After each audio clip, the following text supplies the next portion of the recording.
Marcel, big win, big win. In true spectacular Man United fashion. Yeah. Dramatic fashion. For most of the game, it looked like we were going to win it. Until that squeaky bum time, like 70th, 75th minute. It didn't feel like that was on its way, did it? No. So, but I think the last few performances have been a test of character, where we've had to kind of, get together. There's been adversity and we've had to go on and score and win the game. So this was never a testament to that, really. Again, in a situation where the second half, we started really flat. I think it was Fulham's game in the second half for the first maybe 10 minutes of that or so. And then in the first half, it just looked like business as usual. It looked like we was really confident in what we were trying to do and how we was trying to play. Maybe could have got more goals. I think the VAR kind of killed us with the penalty decisions and a couple of foul situations. But player for player, we just looked like we was way better than them. Kobe played brilliantly in the midfield. I like, the last couple of games, I feel like Kobe's gone unnoticed in terms of, doing something absolutely spectacular. But sometimes a good midfielder, that's what it requires. Everything's simple, everything's safe. He's throwing long passes into the game. He's throwing short passes. Big tackles as well in the first half. When he done that big tackle, everyone celebrated like it was a goal. Yeah, so it's like, I can't believe the previous regime had him in this kind of space where we just didn't see all of this. And we in the abyss. Can't play with the current set of players is what we were told by the last guy. Crazy. And then to see the combination of Martinez and Maguire be so secure in the way that we're playing in this shape, wouldn't afford that.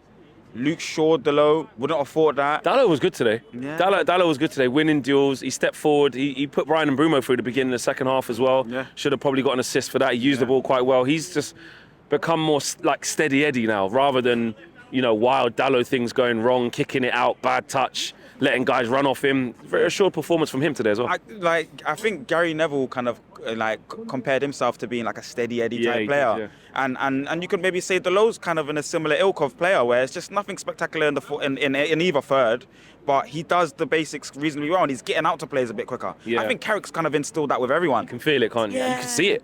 Yeah, Fleck. And it's like, it's good to see. I'm enjoying going to watch us now. I've lost my voice because, there was just so much intensity and noise and ambience within the whole stadium. It just felt good to support us today. I think, obviously, Sesko, his goal, he's going to need that confidence. Well, let's talk about that. Yeah. Because you are one of his harshest critics. Yeah. I'm not going to say it's a Sesko agenda, but you are onto him. Whether he's taking too long, whether he needs to brush off that injury and hurry up and get to it. Yeah. Is this what you want to see from him? Was that a shut up Marcel moment? Because you've been on to Sesko and he come off the bench, hit the post straight away, involved. Then he takes a little touch from the Bruno pass, top bins.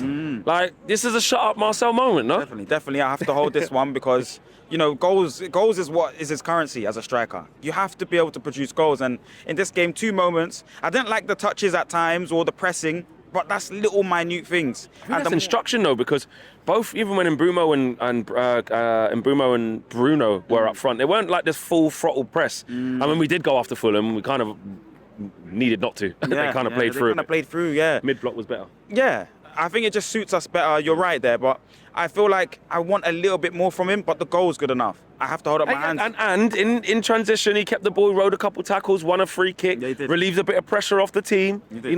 Come on, man, give him his props, bro. He did. He didn't win a header though. There was a time. You see, don't look for the crosses in the columns. Give him his praise. No. Fair's due. And I'm happy to see that he's scoring now and adding to the team. I think Brian, he didn't score today, but I feel like he's the better striker in the club right now.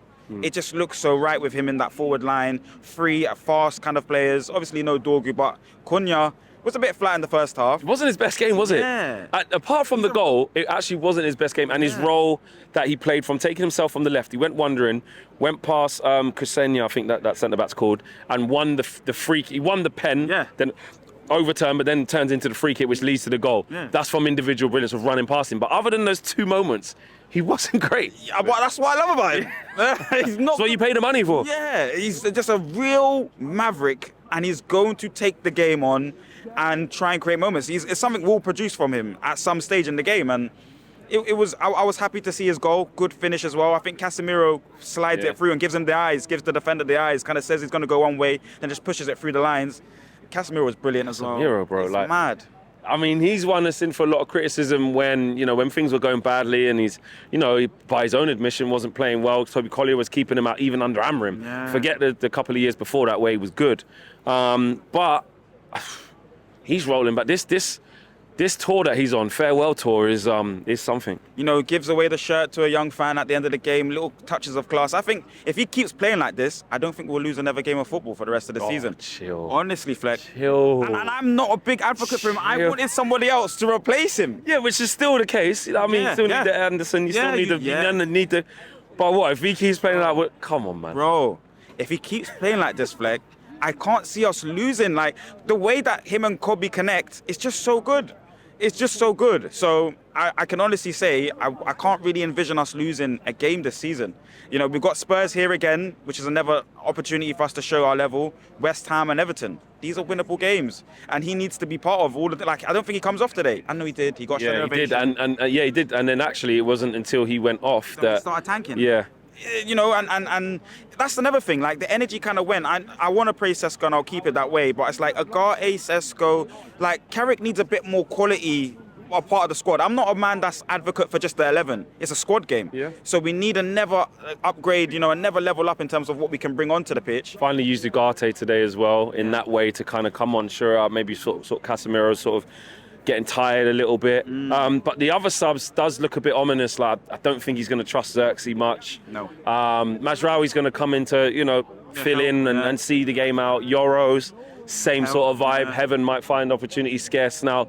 There's one game a week, right? But what I was speaking to a member of security after the game when the players who came off the bench or didn't come off the bench at all were getting put through their pace, doing their run, and he said it's a completely different feeling. He goes, even sitting on the bench, the other players are up celebrating, and this is down to Michael character, even though they're not involved, but he's keeping them involved. Yeah, he just, like, I was just watching them do the walk around, at the end, and he just feels like a Man United manager. It's strange. I don't know why, in the suit, not in a tracksuit. Collars up. Yeah, like all these little touches just puts together a fantastic manager thus far. I do want to say, let's not get too excited right now. You just said we're not going to lose a game if Casemiro keeps playing like that. Yeah, well, he has to play like that first. Yeah, he has to play like that first. But like, Carrick, you're saying we still don't get too carried away. Yeah, give me like another 3-4 more games, and I'll say we have to keep him.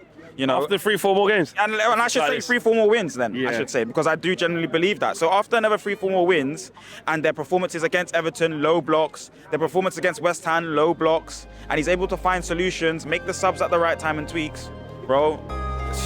Carrick in.